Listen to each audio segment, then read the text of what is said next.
Gentlemen and ladies, today I have some absolutely exquisite news. I have found the solution to a problem that has affected dozens, if not trillions of people all around the world. Allow me to present to you all a scenario. You're playing Stardew Valley, planting and harvesting crops, forming friendships and relationships with the villagers, going to events and dominating in the egg hunt, exploring the mines, fishing and decorating your home, interacting with the Junimos and the wizard. You're having fun, a lot of fun, even. And yet, you can't help but feel like something is missing. The slight tingle in your left nostril lets you know that something just isn't quite on the level. You progress further, reaching full hearts with all of the villagers, collecting all of the golden walnuts, making millions of gold, and finally achieving 100% perfection. And yet, for some strange reason, that funny feeling hasn't gone away. In fact, that tingling sensation in your nose has only gotten stronger. But you just don't know what exactly it is that is missing from the game. Well, luckily for you all, the face that runs the place, the champ that runs the camp, the man, the myth, the jovial joker, the golden trash can rapscallion, the annoying voice in your ear that was a bit too quiet in the last video, which I apologise for, has come up with a solution. I present to all of my Neonites a mod called Durin's Rest. This mod is similar to Stardew Valley Expanded in the sense that it adds a new area, new NPCs, new fish, new weapons, and new seeds to the game. However, there is one big difference between Durin's Rest and Stardew Valley Expanded. And that, my dear friends, is the fact that Durin's Rest seems to be heavily inspired by the theme of magic and dwarves, and also, to a certain extent, medieval times. Mythical villagers, NPCs based on legends and forgotten heroes of ancient folklore, terrifying new monsters and Durinium, this mod truly has it all. But I'm getting ahead of myself. The first thing we need to do is create a new farm. Big man Dervish isn't just ready to explore Durin's Rest, he is absolutely qualified. Hailing from Fable Farm, Dervish is a sight to behold with his relatively normal appearance. And, he likes cheese. After waking up in the farmhouse, we collect our 15 parsnips, which will not be used at all in this video. We open our door and are greeted by a floating text box which startles us. The text box reads, "You've had a very strange dream filled with stout, sturdy folk fighting off horrifically disfigured zombie-like creatures inhabiting a remote town. Perhaps someone at the museum might know where to start decoding the creepy imagery you were so rudely confronted with." And thus, ladies and gentlemen, our journey to Durin's Rest begins. Or rather, Dervish's journey. Also, I lied about the parsnips. I planted and watered all of them out of habit. I've played too much Stardew Valley. Our journey leads us to the museum where Walter, you know what, we're calling him Walter, alright? I don't care, it's canon now. Our journey leads us to the museum where Walter greets us. Well, now I know that strange dream has merit. The shadowy figure from my dream said you would show up, and here you are. Maybe that means the rest of their strange instructions might be true as well. They said there's a book on the shelf that will contain... Well, would you look at that? There's a totem in here? I swear nobody was in here. How did this totem get inside this book? Well, they said you'd know how to use it. Good luck on your journey. If you find anything worthy of a museum out there, be sure to bring it back here. Walter, you're a greedy man, but you're also a good man. After Walter's riveting speech, not only do I feel empowered, but I also receive 5 warp totems, which can be used to access Durin's Rest. We use one of said warp totems to reach the rest of Durin. The entrance is absolutely beautiful. Unfortunately, I was caught lacking. You see, I was absolutely mesmerized by the statue in front of me. It was calling my name, enticing me. I wanted to know more about the statue. I needed to know more. My curiosity resulted in me being teleported back to Pelican Town, so I had to use another warp totem. As I make my way to the main little village, I come across a bush area filled with slimes and a patch of land potentially reserved for tree saplings. I head to the market where I meet the new villagers. There are 2 very important points I would like to make. Number 1, there's a big difference between these villagers and the villagers in Pelican Town. These ones radiate magical energy, their vibes are sensational. It feels as though I could learn 1,000,001 things about 1,000,001 different topics from these villagers. I'm going to go out of character for a moment. These NPCs are actually really well made. Their sprites and portraits are really cool, especially. There's even the added touch of their names really fitting in well with the whole dwarven magical sort of medieval theme going on. Okay, alright, back into character. Point number 2. The banker is a baddie. She's the type of woman you can imagine yourself spending the rest of your life with, the type of woman you would go out of your way to make happy, to be there for her, and she would be there for you. Imagine this. You're lying in bed years from now, in your bedroom, in your very own home. You awaken, not because of your alarm clock, but because your mind, your body, your heart and soul are consistently filled with a feeling of excitement at the dawn of each and every single new day. You glance at your window and spot a glowing ray of sunshine softly making its way through, illuminating your bedroom. Just beyond that ray of sunshine, snowflakes fall gently through the air, the delicate snow contrasting beautifully with the ambience the sunshine brings. You lay in bed for a moment, distracted by this, when the door to your bedroom bursts open and your daughter runs in, screaming excitedly that it is Christmas morning and she wants to open all of the presents that she received. Your wife, the banker, is awoken by this. Although still half asleep, she smiles at you, then at the daughter that you and her have together. The three of you make your way downstairs, your daughter taking the steps 3 at a time while the banker jokingly tells her to watch her steps so as not to trip and fall. You enter the living room and spot an empty plate that had once contained cookies and a half-full glass of milk that had been left out for Santa Claus. You and the banker smile and laugh as your daughter opens her presents, screaming with happiness as she opens each and every single one of them.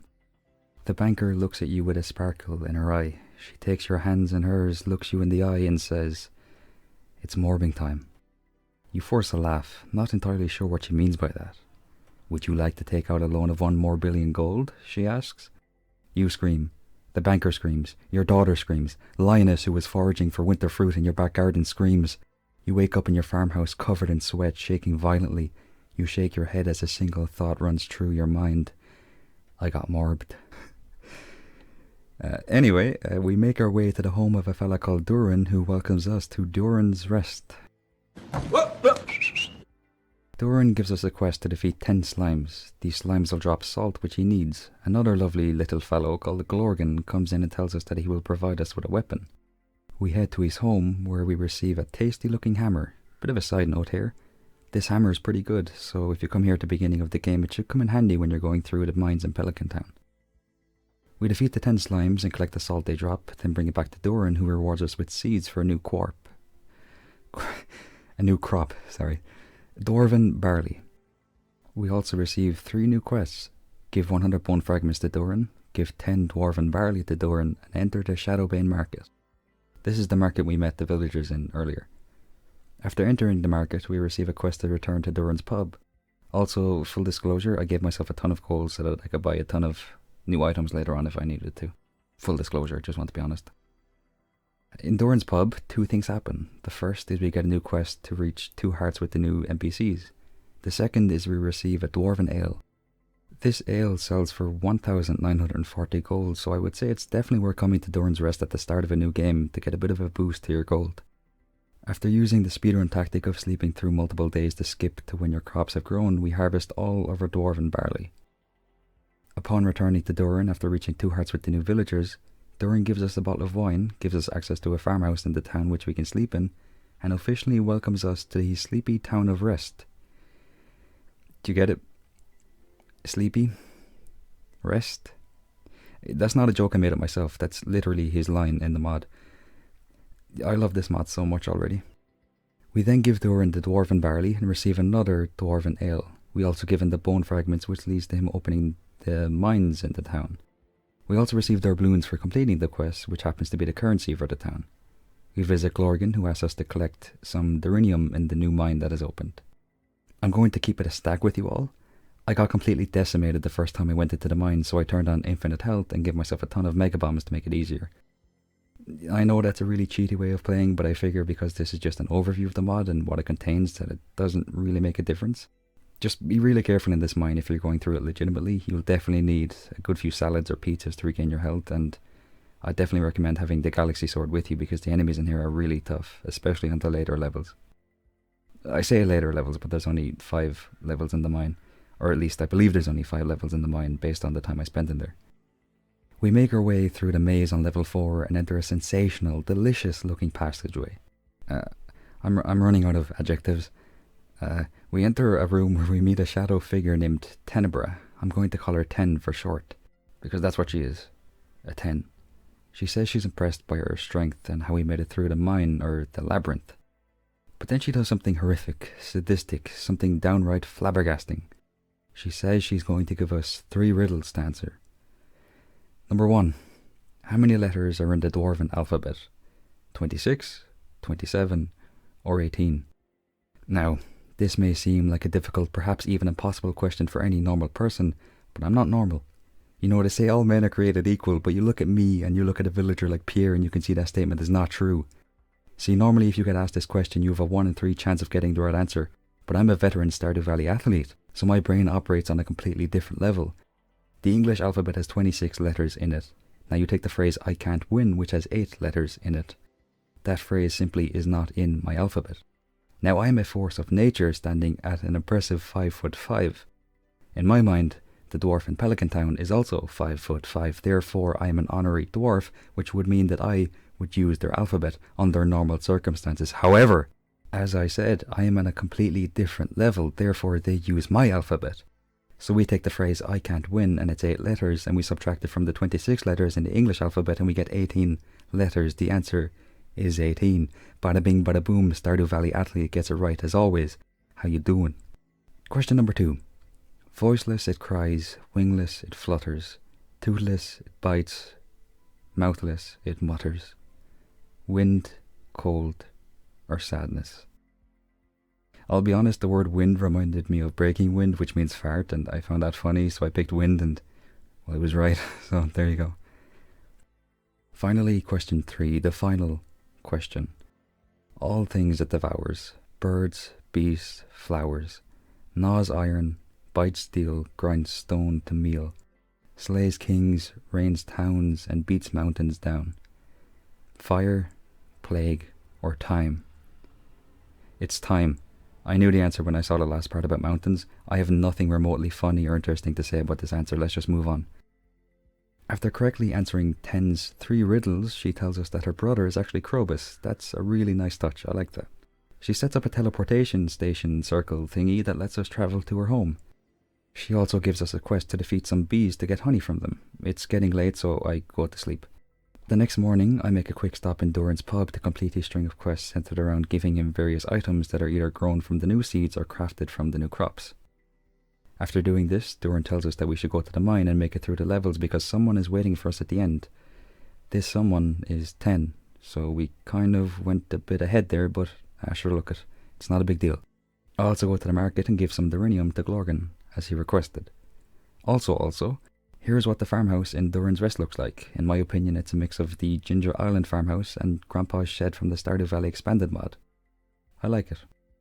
Just to be safe and sure, I go through the mine again, then reach Ten's home and give her the honey she asked for. That seems to be the end of her questline unless I miss something. While I was walking around the town a while ago, I saw a broken bridge. I didn't think much of it at the time, but now that we've completed all of the quests we've been given so far, I figure we might as well see if this is actually something important.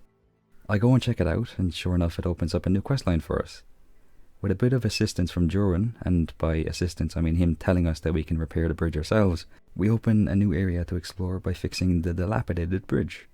But before we venture any further, Balor asks us to help him with something. Initially I was a bit miffed by this, as I was really looking forward to seeing what the bridge leads to, but the quest Balor gives us turned out to be the best quest I've ever seen in Stardew Valley. Honestly, it reminded me of a sort of quest you would find in a Borderlands game. I'll read you a few lines of dialogue that Balor gives in reference to this quest just so you get the full picture. There is something strange in the neighbourhood, but whom am I to call upon? Oh, you. My crop of eggplants seems to have come alive and they do not have a good temper. So we enter Balor's basement and we are greeted by flying eggplants that are also ghosts. Not only this, but they're very violent and attack us as soon as we enter the basement. Also, upon defeating a flying eggplant ghost, it drops an eggplant. I said it before, I'll say it again. She say, do you love me? I tell her only partly. I only love my bed, and the Durin's Rest mod. After defeating all of the eggplants, we talk to Balor, who gives us the single greatest line of dialogue I've seen in a very long time. Thanks for removing the haunted vegetables from my basement. I owe you one. Finally, it's time to discover what exactly awaits us when we cross the bridge. Durin gives us a fairly stern warning that slightly terrifies me and makes me want to exit the game and never play again, despite the fact that I have infinite health and can defeat enemies with one hit of my weapon. This is it, Dervish. The hardest enemy you've ever faced waits across that bridge for you. Absolutely chilling. The hardest enemy that we've ever faced turns out to be these big bear looking things. I will admit right now that I 100% would have been knocked out by them if I was playing without infinite health. But, like I said before, I'm a Stardew Valley athlete, and part of that is knowing when to use the cheat menu mod to make things easier for yourself. Okay, that kind of conflicts the whole... Okay, anyway. Also, this mod has a really nice reference to King Arthur's sword. On the little island containing the bears is a cave. Venture far enough into this cave and you will come across a boulder. Interact with this boulder and you will receive the following message. The one who pulls this sword from stone will be crowned king. Well, not quite king, but you'll certainly have an easier time in the mines. I want to be the not quite king, so I pulled the I pulled the Bernie sword from the stone. I feel the power coursing through my veins. If being too strong was a crime, I wouldn't be in prison. I would be underneath the prison. In my 100 Days of Stardew Valley video, I said that I am Stardew Valley, Lord of the Eggs. But now, now I am Stardew Valley and Durin's Rest, Lord of the Eggs, conqueror of the stone in the cave on the island that you get to by crossing a bridge. That nickname needs a bit of work, but you get the point. I take my new sword for a test drive and collect some dirt dragon eggs that I did not know what to do with. In hindsight, I probably should have put those eggs into an incubator to see if something would hatch from them, but listen, for the sake of this video, we'll say I purposely didn't do that, so that anybody watching this video could explore that for themselves and find out the answer themselves. But also, for the sake of honesty, I had a bit of a scallywag moment, and it did not cross my mind at all to see if I could hatch those eggs. Anyway, I give a dragon egg to Durin to complete his quest. He says that these eggs can be used to make an exquisite omelette. We'll take his word for it. Also, we received 999 doubloons for the quest, and I didn't receive any new quest after that, so I'm assuming I've completed all of the quests in the mod. To end my time in Durin's Rest, I do some shopping in the market where I buy a bridal veil, something every true warrior needs to feel complete. I'll let the footage of that shopping spree and my final venture around the various areas play while I give my final thoughts on the mod. Yeah, I'll be honest, this mod really surprised me. When I looked at the mod page, I sort of got the impression that it would add a small amount of new content, right? Like I thought at the most it would add new NPCs, a new town, and some new crops. But the more I played the mod, the more I found myself being really impressed by it and the amount of effort that went into it. I mentioned the sprites and the portraits for the new NPCs already, but it's something I really want to highlight again just because of how good they look. If you were to take any one of these new NPCs and put them in Pelican Town with the NPCs from vanilla Stardew Valley, they wouldn't really feel out of place at all. I also really like how each one had a unique personality and you could very easily tell the difference between the NPCs based on the way they spoke. Or rather, their dialogue that appeared in the text boxes, but you get what I mean. The actual town of Durin's Rest is really well made in my opinion. It feels bigger than it actually is because of how it's laid out and the way that you have to complete certain quests to unlock new areas. The actual town of Durin's Rest is really cool itself, but I have to say my favourite new area is definitely the new mine, with Ten's home being a close second. Again, I mentioned this during the video, but Ten mentioning that Krobus is her brother was a really nice touch and incorporated a vanilla Stardew Valley character in a way that didn't really feel forced at all. You know, like it wasn't overdone or made to be a massive part of the mod. It was simply a throwaway comment. Keep it simple, that's the way to make a good impression, and it worked out well for this mod. I'm not entirely sure if I completed all of the quests in this video, but even if I did, I feel like there's enough content in the mod outside of the quest to make it worth playing through, and really exploring everything in it. At the very least, you can get almost 2,000 gold on day 1 by completing a quest for Durin, and selling the dwarven ale he gives you as a reward. And also, you can get Glorgan's hammer, which could very easily carry you to probably level 40 plus in the Pelican Town mine. One thing I was slightly disappointed by is the fact that you can't marry any of the new villagers. I would like to exchange wedding vows with the banker, so hopefully the option to do so will be added in a future update, please.